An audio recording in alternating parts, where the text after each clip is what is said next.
Bueno, chicos, continuando con la clase, ya estábamos viendo un poco lo referente a lo que podría afectar en la naturaleza o cómo reaccionaría la naturaleza ante una alteración que no sea propiamente natural, ¿no? En base a esto, pues muchos ecólogos han pensado que la biodiversidad de un ecosistema es la base o la clave para la estabilidad del mismo. ¿Por qué? Porque si solo existiera, por ejemplo, una sola tipo de especie de planta que alimenta a un tipo de conejo en específico, por ejemplo, que solamente ese conejo tuviera ese único alimento o fuente de alimento dentro de ese ecosistema, pues ¿qué podría suceder? Que si en algún momento dañen a esta plantita o se extingue o demás, pues obviamente todos los consumidores, que eran los únicos consumidores de este tipo de planta, también perecerían, ¿no? Y si estos son alimentos de otro tipo de animal, perecería y así se iría toda la cadenita, ¿no? Y irían afectando las demás poblaciones. Por lo cual, en esto, pues, no solamente en un ecosistema va a haber un tipo de alimento para para los animales, ¿no? Hay más diversidad de vegetación, de plantas, raíces, etcétera, que pueden alimentar a los primeros consumidores, que serían los herbívoros, y de esta manera, aunque en algún momento llegase a haber una situación en la que hubiera desabasto de algún tipo de planta en específico, no afectaría o no sería el impacto de una forma tan agresiva como el planteamiento anterior. ¿Por qué? Porque habrían más fuentes de alimentos. Sí perjudicaría, podría tal vez reducir un poco la población, pero no llegaría a la extinción, ¿ok? A eso es a lo que nos estamos a eso me estoy refiriendo. Así es que por esto, o gracias a esta situación, esta variedad que hay dentro de los ecosistemas, es que pueden tener resistencias ante ciertos factores abióticos que puedan alterar su equilibrio, ¿no? ¿A qué me refiero? Ya sea la mano del hombre, ya sea sequías, algún situación de tempestades, de inundaciones, ese tipo de cosas, ¿no? ¿Por qué? Porque gracias a esta variación o a esta diferente cantidad de especies que hay, pues es que pueda mantenerse todavía a flote a pesar de que pueda haber situaciones complicadas en el transcurso de la vida de dicho ecosistema. Como habíamos mencionado, va a haber resistencia y resiliencia en un ecosistema, ¿no? Obviamente, ambos datos o ambas situaciones van a ser importantes en base a los efectos de las perturbaciones provocadas por la actividad humana. Si una perturbación llega a ser suficientemente grave, puede cambiar al ecosistema más allá del punto de recuperación y llevarlo hasta donde ya no sea resiliente. Así es que puede haber una alteración que llegue a ser una alteración o perturbación permanente o la pérdida del ecosistema. En todos los ecosistemas naturales estables, tanto la cantidad de la materia orgánica como el número y diversidad de especies son muy grandes. Pero como decíamos, por ejemplo, ¿qué sucede en el caso de las zonas que sufren inmensamente de tala de árboles, ¿no? ¿Cómo es más rápida la tala del árbol que el crecimiento de un árbol? Va a llegar un momento en el que no va a haber suficientes árboles en esa zona y podría llegar a haber sequías, desabasto nutricional en la tierra, hasta que posteriormente podría llegar a terminar siendo infértil esa tierra, ¿no? Desértica. ¿Por qué? Porque un árbol lo que hacen es que atraen el agua y hacen fijación de agua en la tierra, ayudando a que también se mantengan los nutrientes y minerales que necesitan las demás plantas para abastecerse. Pero si no hay árboles que atraigan esta agua y solamente se basan en algunas precipitaciones pluviales, que recuerden que también estas precipitaciones las traen los árboles, entonces va a reducirse exponencialmente la cantidad de precipitaciones, desencadenando que haya desabasto de humedad, y el desabasto de humedad pues obviamente va a hacer que las plantas no puedan sobrevivir en ese ambiente, ¿no? Recuerden que cierto grado de humedad necesitan para sobrevivir, y si no tienen ese grado mínimo requerido, pues obviamente no van a poder subsistir estas plantas, y así sucesivamente, ¿no? Llegando a un punto en el que se generen desiertos en zonas que antes tal vez tenían una gran biodiversidad. esa es la situación o el problema que podría haber en base a que el hombre hiciera alguna modificación o que un desabasto o que estuviera exprimiendo, por así mencionarlo, de una forma sin cuidado o los beneficios que pueda tener una tierra, un ecosistema, ¿ok? Como habíamos mencionado, pues obviamente la cantidad de vegetación en descomposición sirve para retener y absorber agua.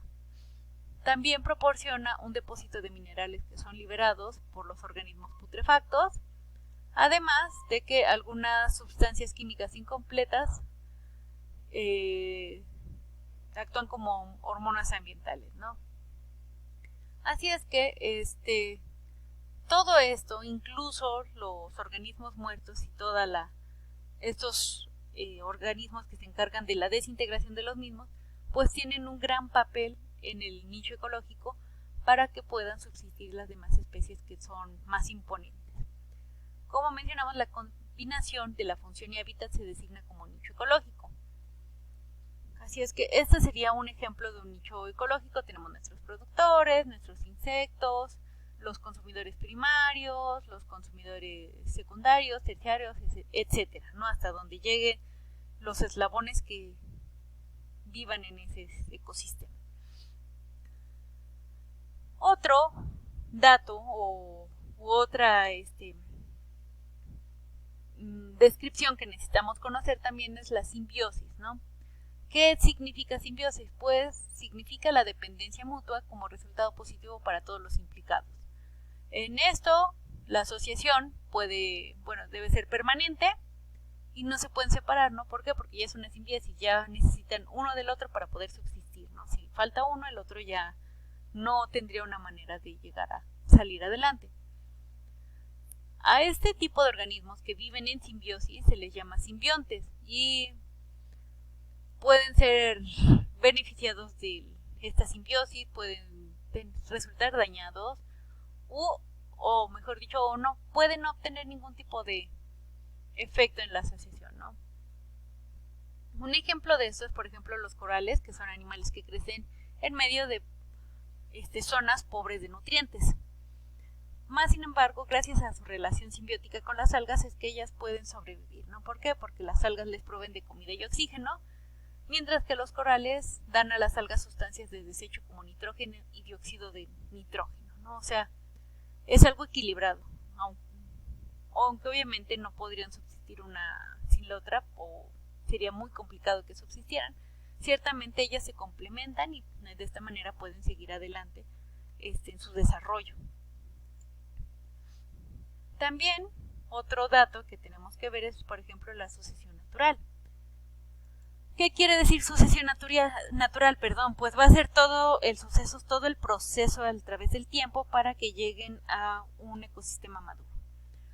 Como por ejemplo, desde un inicio sabemos que la Tierra no empezó siendo una zona con agua, con oxígeno, con bosques, pastizales, etcétera. No, sabemos que en un inicio la Tierra era un planeta que tenía temperaturas muy altas, que tenía una gran cantidad de químicos en el ambiente, que era prácticamente imposible que hubiera vida dentro de él, ¿no?